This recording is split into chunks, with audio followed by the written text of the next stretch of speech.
Pro Group Management. Workers' comp that works for you. This is a special edition of Nevada Newsmakers with host Sam Shad, a no-holds-barred political forum.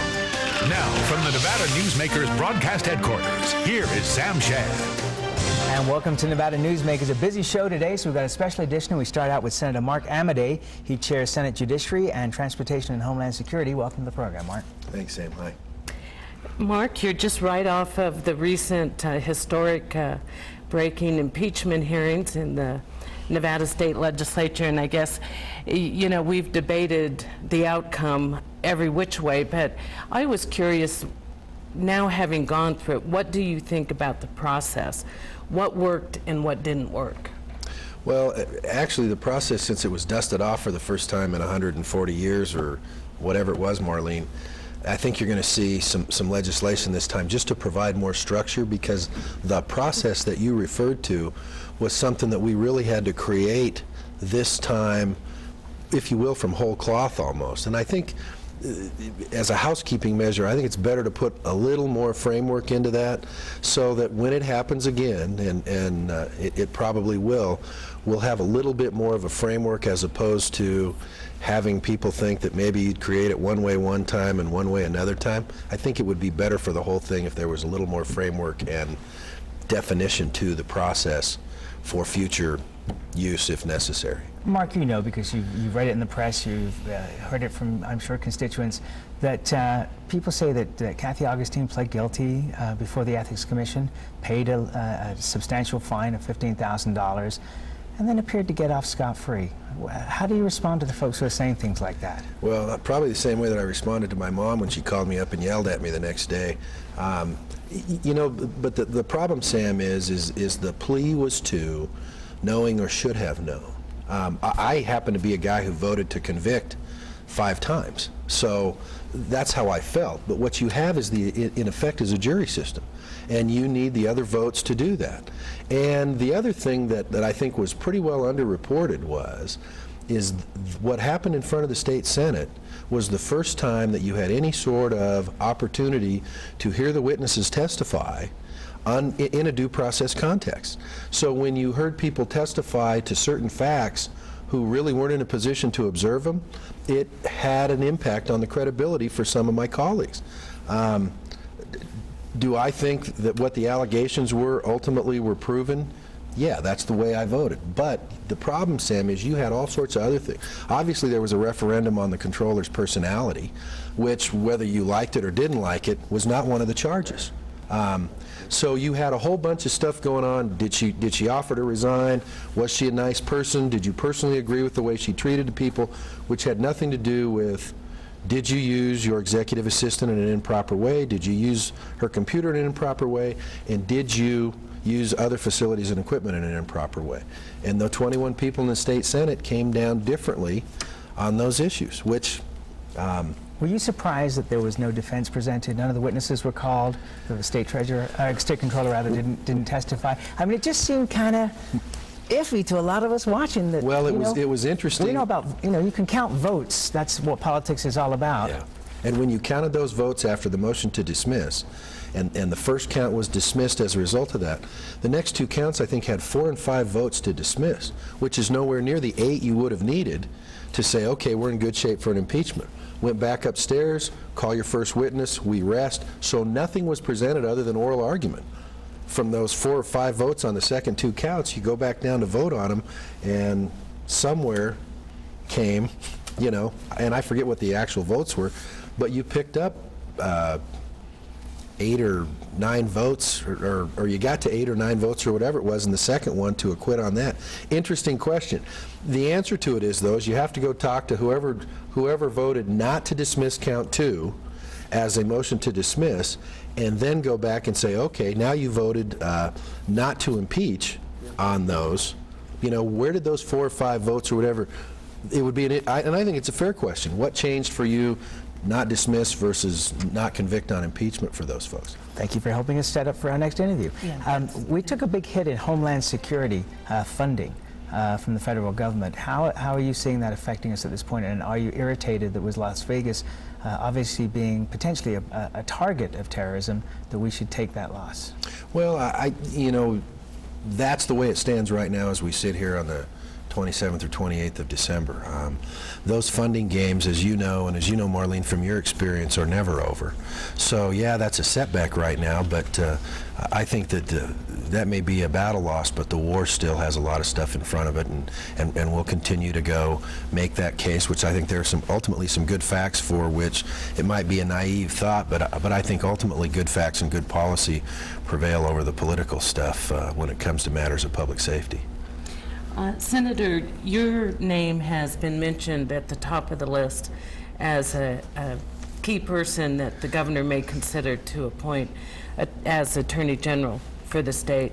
How do you feel about that? And you've just joined this new law firm, and tell us where you are on those comments. Well, I thought my name was at the top of the list for the head of Buildings and Grounds, because I'm better with yard tools probably than anything else. The Attorney General Sandoval's nomination for the court process is something that's not that old, and of course people start speculating right away. The governor's got a big job in front of him. What I've told people is I'm very grateful that the folks at my new firm were gracious enough to consider me and ultimately provide me with a job, and I'm very happy there. I also have said that the governor, if he decides. And I haven't talked to anybody who knows who's on the governor's list for sure, and I would frankly be surprised if I was at the top of the list. If the call came, obviously you'd go talk to the governor and see what he was thinking. But I think everything's pretty much. I saw a story the other day where President Bush may be resubmitting the names of judges, which says to me, even though I think Brian Sandoval is probably a consensus person, that there's a potential to get caught up in that, which means in those things delay. And it's like, you know what, maybe the way that turns out, you hope not, but maybe you won't need to appoint somebody for the Attorney General if you get into one of those big fights. So you're not saying no at this point.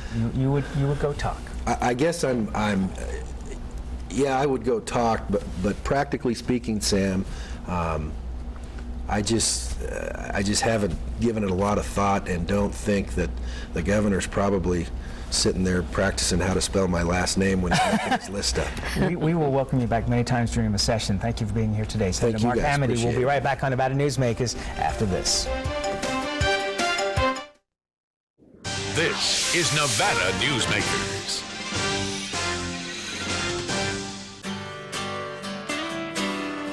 If you think Wells Fargo is only checking accounts, you're not seeing the whole picture. Online brokerage, mutual funds,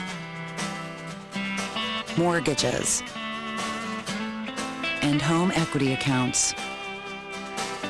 So get more than free checking and start reaching your goals today. Now you get the picture. Wells Fargo, the next stage. If you own a business and want to maximize your company's potential, join the Retail Association of Nevada. Our membership benefits include the Nevada Retail Network Self-Insured Group, providing workers' compensation coverage that can lower your rates. That savings can go directly to your bottom line. We are an effective pro-business organization that lobbies on behalf of our business members. The Retail Association of Nevada, protecting Nevada businesses for 35 years.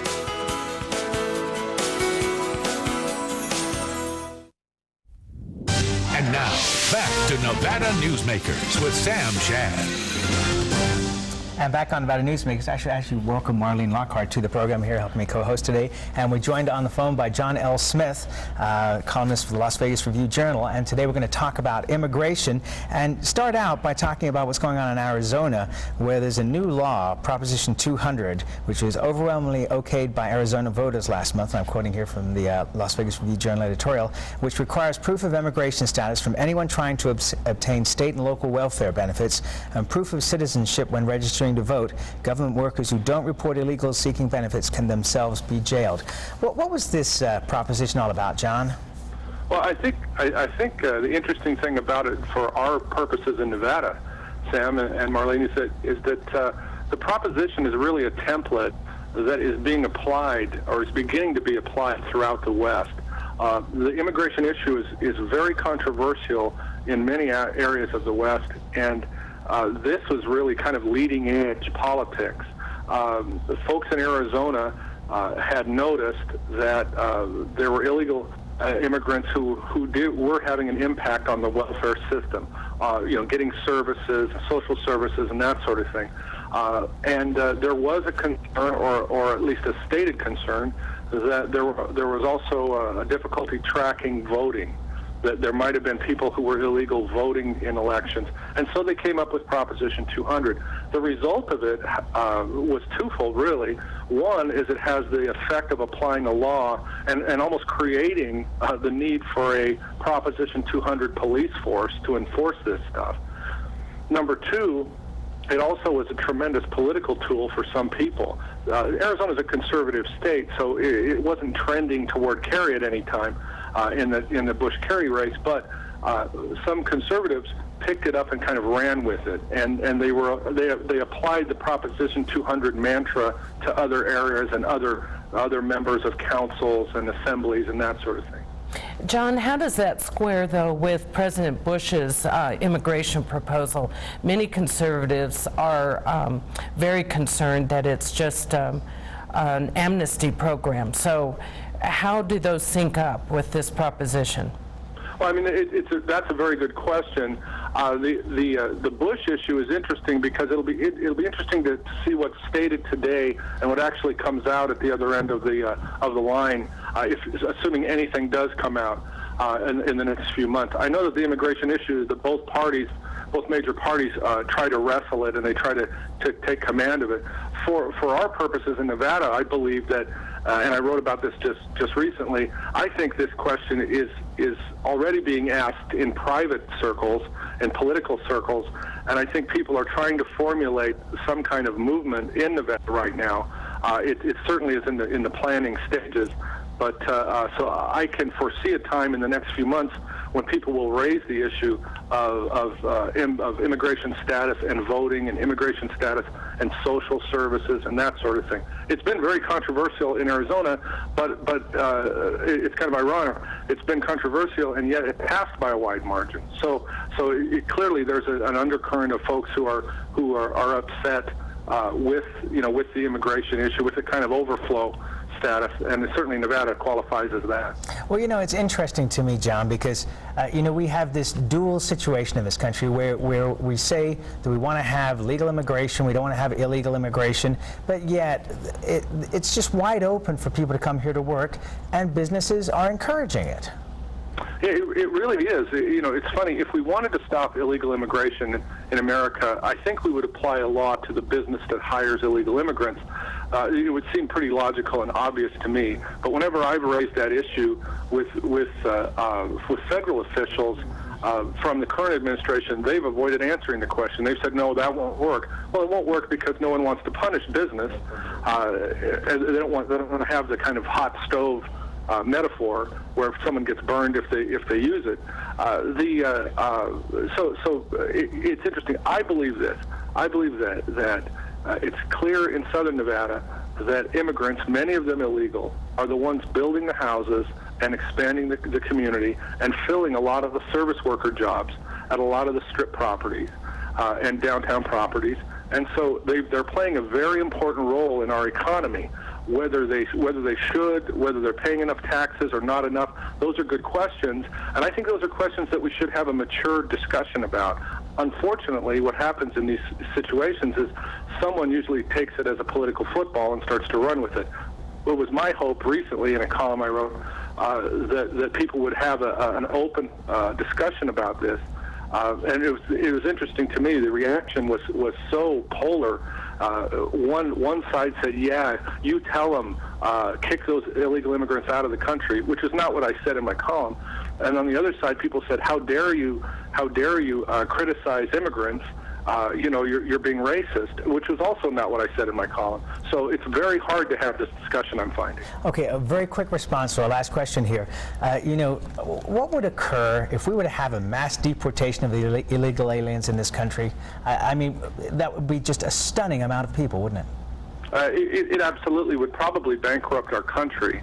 There wouldn't be people to fill the jobs that we clearly have room for.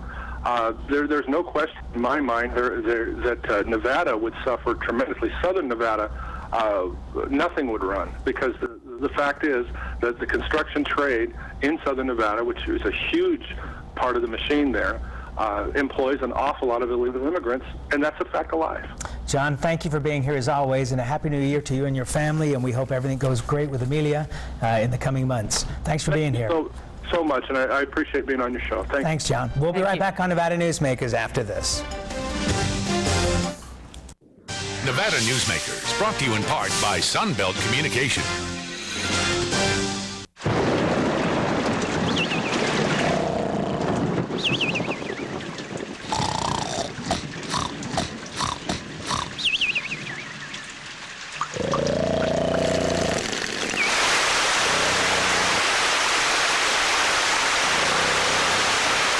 For a hole in your roof or a whole new roof, Ken Dillon, owner of Van Dyne Roofing, can get it fixed with his eyes closed.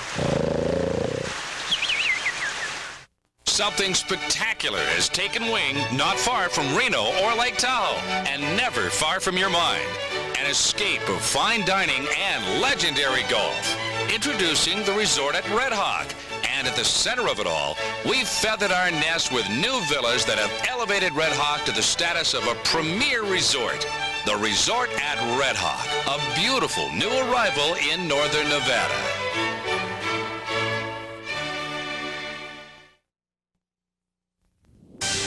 You are watching Nevada Newsmakers.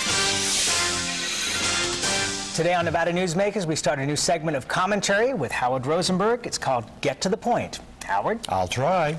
The topic is censorship. The object is to protect us. The point is, protect us from what?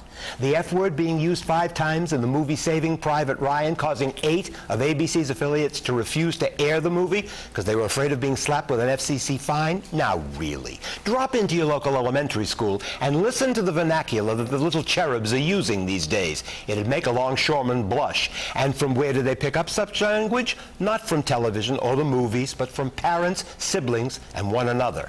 Violence. Take a look at Bataan, the Sands of Iwo Jima, Apocalypse Now, or more recently, The Bourne Identity or The Bourne Supremacy, or any Wile E. Coyote cartoon. Where was the outcry back then, or even now? The point is, who's being protected and from what? Does any sane, reasonable person really believe that the 0.6 of a second glimpse of Janet Jackson's breast due to a wardrobe malfunction will actually cause the end of civilization as we know it? Did it cause an admission spike at the local emergency rooms or mental facilities? Have you taken a good look at what teenage girls are wearing to school these days?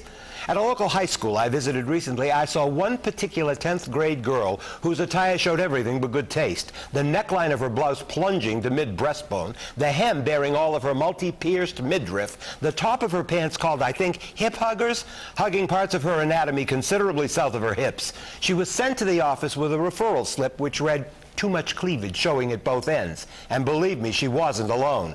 But have you tried buying clothes for kids these days? For girls, one's hard-pressed to find anything with enough material to cover them up. And for boys, try finding a pair of pants which actually fit a kid's inseam length and are not specifically designed to be worn so low on the body that one is subjected to the sight of boxer shorts and crotches which come to mid-knee, forcing the wearer to walk on his pant legs, shredding them as he goes. And this is a fashion statement?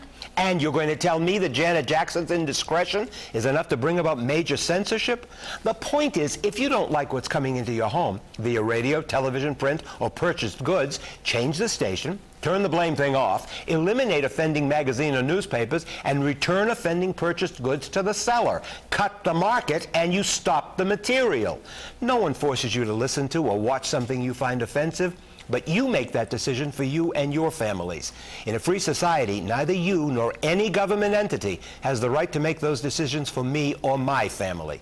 Look, if your kids want to see a film which all of their friends have seen and you're uncomfortable about it, go to see the movie with your kids. If it's something you feel they and you shouldn't see, take your kids and leave and immediately explain why you feel the way you do. The kids probably won't agree with you, but at least they'll hear your reasons. If the movie isn't all that bad, but there are still parts you find uncomfortable, talk about them with your kids and their friends. But in either case, take your kids to the movies, don't send them. See it with them, because then you have something in common to talk about. That's called meaningful dialogue with your children, where just maybe each of you might begin to understand the other. The point is, too often, seemingly benign censorship opens the door to censoring other, more vitally important information and material which is the lifeblood of an educated, thoughtful, understanding, and tolerant society. When that happens, freedom is in danger. Do the names Hitler, Stalin, Mao Zedong resonate at all? I'm not suggesting that we don't have standards, but you exercise that control for you and your family, recognizing that each of us individually is responsible for that control.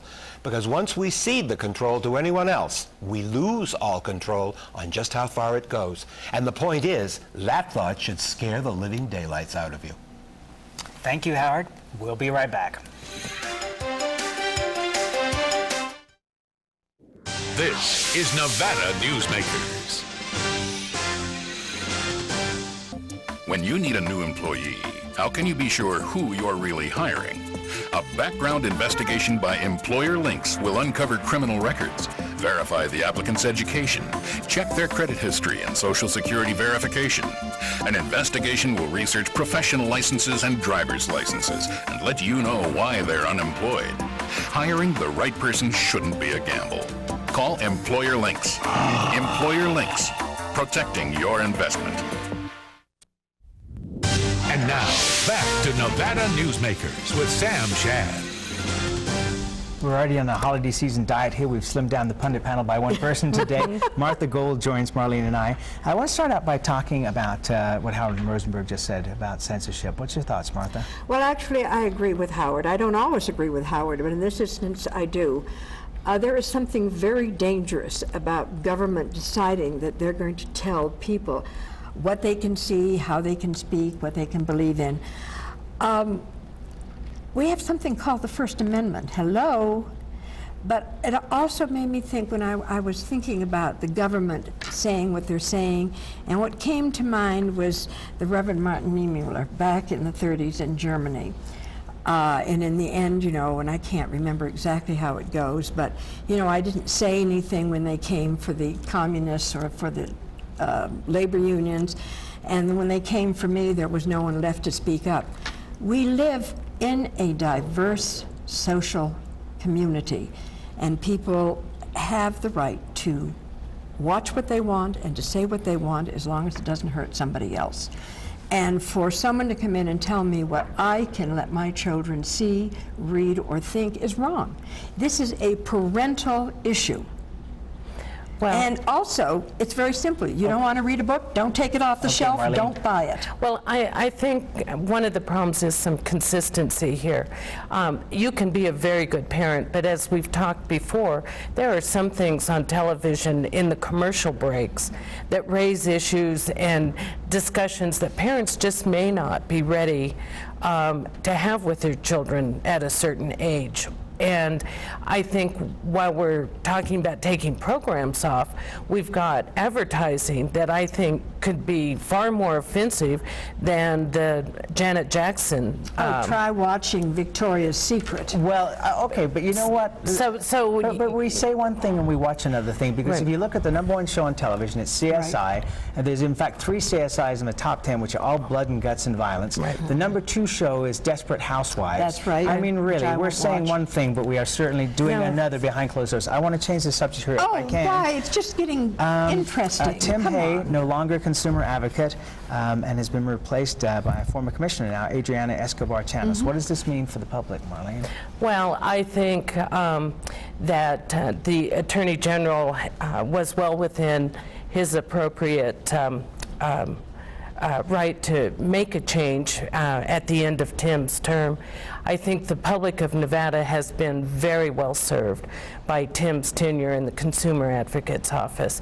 I think you can measure that by the animosity that is held against him by some of the utility folks. And that says a lot to measure how well a job that he actually did in that position. The new commissioner has been on the Public Service Commission, and from all that I understand, she's an excellent member, so I'm sure that the office will continue forward. And I would sincerely hope so. I would sincerely hope so, because Tim did an excellent job. Okay, I couldn't let today go by without mentioning this tsunami and its effects. When you read numbers, and the numbers I heard quoted this morning, 40,000 people. It's just, you know, it's unbelievable. That is almost the population of Carson City. That's right.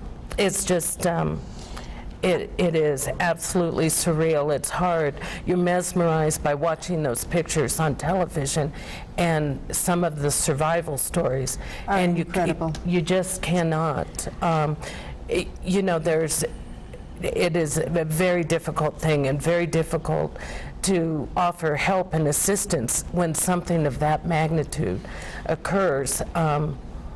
It's interesting that the United States in many ways is still considered in an unfavorable way worldwide, and yet we immediately stepped up to the mark with humanitarian help and money. Well, and I think also that countries like Russia and Iran also are rushing to the aid. It's just disaster on an epic scale. And when we look at wars and other things that man has created, and yet you have to step back and say that in nature, it is unbelievable what devastation can be wrought. And in this case, you know, and the number, these are just numbers of people that are known to be dead. Nobody knows. The injured is so. Well, I have to quote what my mother said when this happened, and she said, "Doesn't everyone know God is very angry?" We'll be right back on Nevada Newsmakers after this. This is Nevada Newsmakers. Something spectacular has taken wing not far from Reno or Lake Tahoe, and never far from your mind. An escape of fine dining and legendary golf. Introducing the resort at Red Hawk. And at the center of it all, we've feathered our nest with new villas that have elevated Red Hawk to the status of a premier resort. The Resort at Red Hawk, a beautiful new arrival in northern Nevada.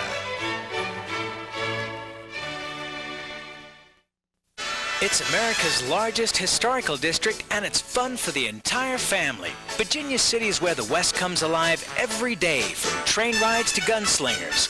Your gang can explore mines and interesting museums, visit historic saloons, and do some great shopping. Virginia City is the ultimate in family entertainment, and it's very affordable. Come up and stay overnight in our hotels, motels, and RV park. Virginia City, the Wild West at its best.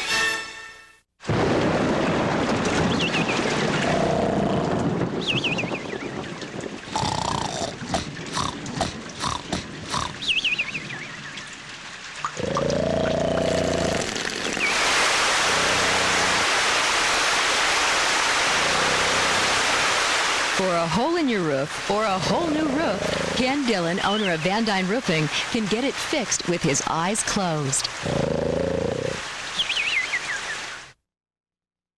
And coming up on tomorrow's show, United States Senator Harry Reid for the full half hour. And we'd love to get your questions. Send them to us by email at newsmakers@krnv.com and newsmakers@kdbc.com. We'll see you tomorrow.